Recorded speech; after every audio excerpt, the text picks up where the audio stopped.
आइए, बस आप पकड़ लो।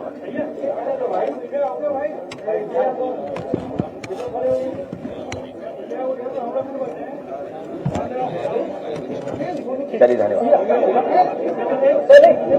भारी है बहुत।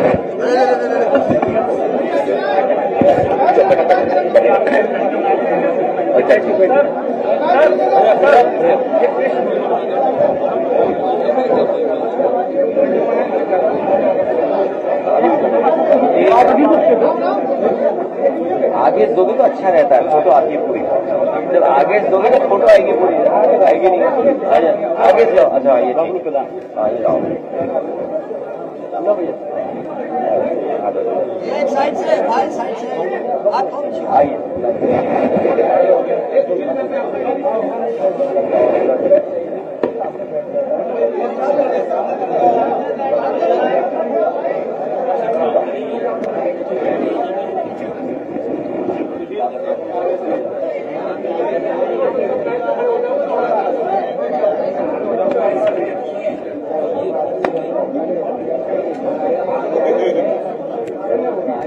आएगी नहीं आएगी, आ जाएगा।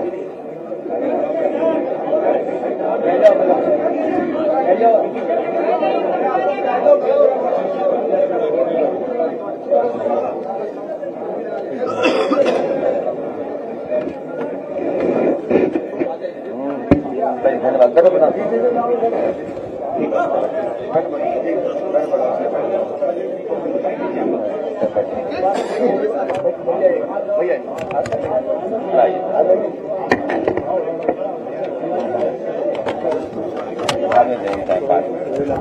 जानते हैं तुरंत शहर जाइए।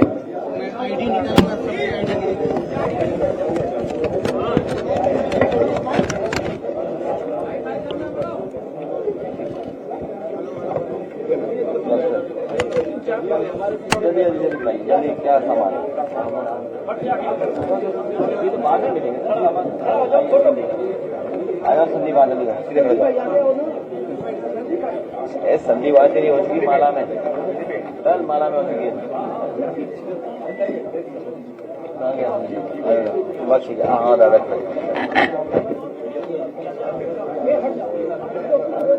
धन्यवाद।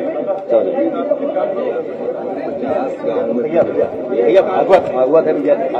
चलिए, बहुत बधाई, धन्यवाद। भागवत सुनिए और सबको खिलाइए खाना। ठीक, धन्यवाद। बैठ जाओ भाई, ये कागज बाद में।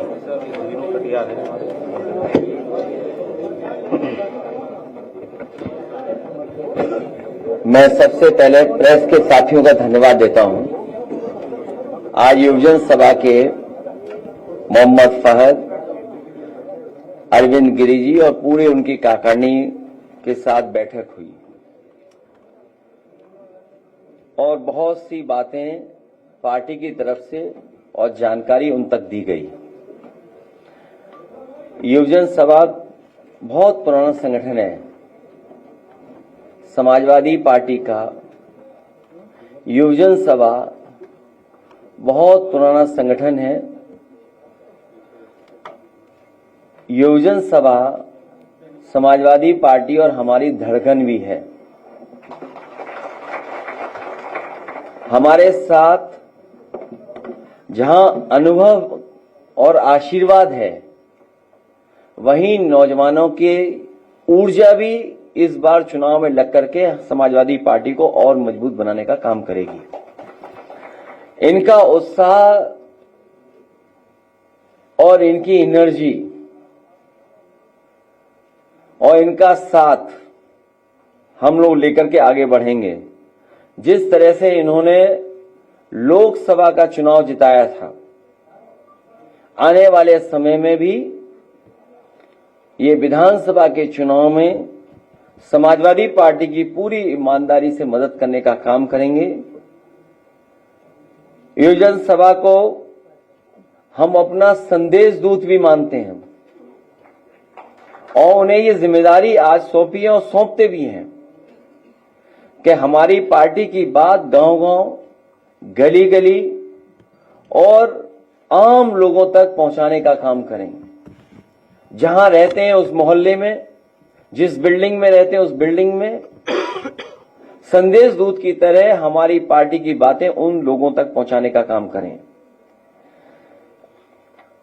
जिस समय हम इन बातों को पहुंचाने में कामयाब होंगे, हमारी जीत को कोई रोक नहीं सकता। जहां युवजन सभा के लोगों से हमारी बात हुई है, वहीं पीडीए की सरकार बने, पीडीए पंचायत उन्होंने की है, पीडीए के कार्यक्रम बहुत जिम्मेदारी से किए हैं। पीडीए सरकार बनाकर के इन्होंने संकल्प लिया है कि पीडीए सरकार बनेगी तो नौकरी और रोजगार भी ये लोग पाएंगे। ये बात जन जन तक पहुंचाने का भी संकल्प ये लेकर के जा रहे हैं। जो सवाल इनके सामने हम लोगों ने उठाए और रखे हैं, अग्निवीर जो नौकरी दी है वो पक्की नौकरी नहीं है, शिक्षा मित्र के साथ भेदभाव हुआ है, आशा आंगनवाड़ियों के साथ भेदभाव हुआ है सरकार में, 69,000 भर्ती वाले सबको जोड़ना है, उनके साथ भी बड़े पैमाने पे भेदभाव हुआ है सरकार में। ये पीडीए की एकता का आधार युवजन सभा ही बनेगा। और वो पुरानी कहावत है कि जिस ओर जमानी चलती है उस ओर जमाना चलता है। न केवल मुद्दों को उठाना है, बल्कि समाज में लोगों को जगाना भी है, जोड़ना भी है।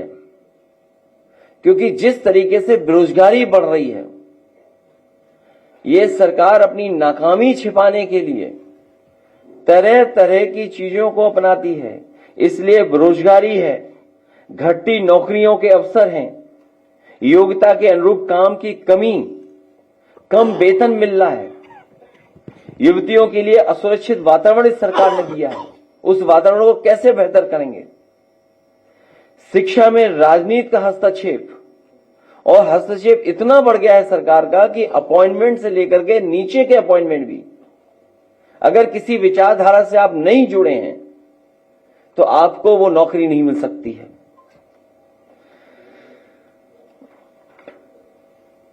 जिस तरीके से फीस महंगी होती चली जा रही है और प्राइवेटाइजेशन की तरफ जा रहे हैं,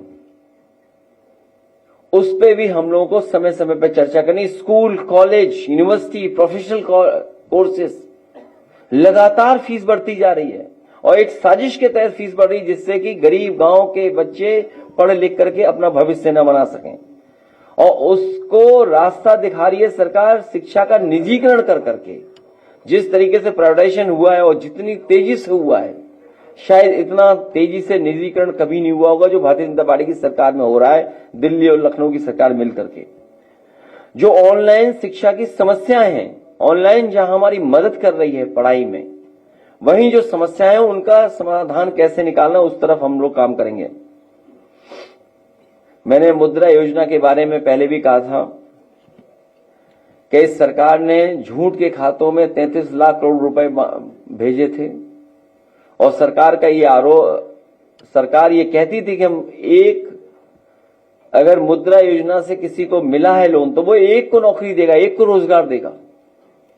तो अगर 33 लाख करोड़ रुपया बटा है 52 करोड़ लोगों को अकाउंट में, तो इसका मतलब ये कि किसी को नौकरी और रोजगार की जरूरत ही नहीं, सबको मिल गया होगा।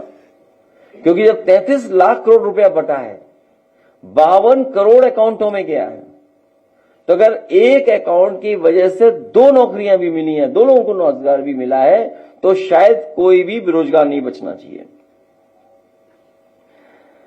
मुझे उम्मीद है कि माता पिताओं के साथ बैठ करके बातों को समझाएंगे भी और दूसरों तक भी पहुंचाएंगे।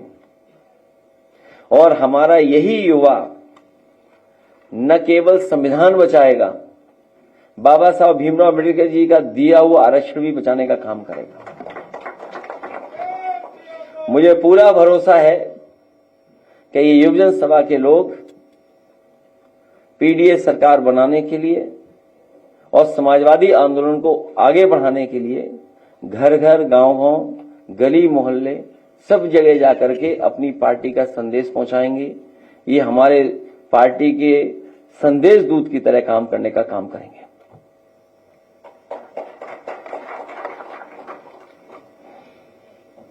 जी, आपने जातीय आधार पर तैनाती का मामला उठाया था, उस पर डीजीपी ने कहा है कि ये अफवाह है, गलत बात है। मैंने शुरू में कहा कि ये विजन हमारे धड़कन हैं, इन्हें भी मैं ये काम देता हूं और मैं आपसे भी अपील करूंगा, क्योंकि इधर मैं देखता हूं जिस समय मैंने आंकड़े दिए उस समय लगभग 16 चैनलों पे डिबेट हुई है। हो सकता है वो डिबेट ज्यादा रही हो, मेरे पास डेटा नहीं है, एक्चुअल डेटा नहीं है। हो सकता है उसमें आप हमारी मदद करें कि एक्चुअल डेटा क्या है, एक्चुअल डेटा क्या है, एक्चुअल डिबेट कितनी हुई है और एक्चुअल डेटा क्या है, वो उसमें भी आप हमारी मदद करेंगे। और जिस तरह का, हालांकि चैनलों के बारे में ना मैं कहूं तो स्क्रीन पे चला दूं, मैं क्यों पढ़ूं, कहूं तो स्क्रीन पे जो बेटर लगेगा ना, व्यू आपको भी अच्छा मिलेगा। मैं अपने जो ऑपरेट करते हैं उनको कहूंगा कि जो स्क्रीनशॉट चैनलों की हैं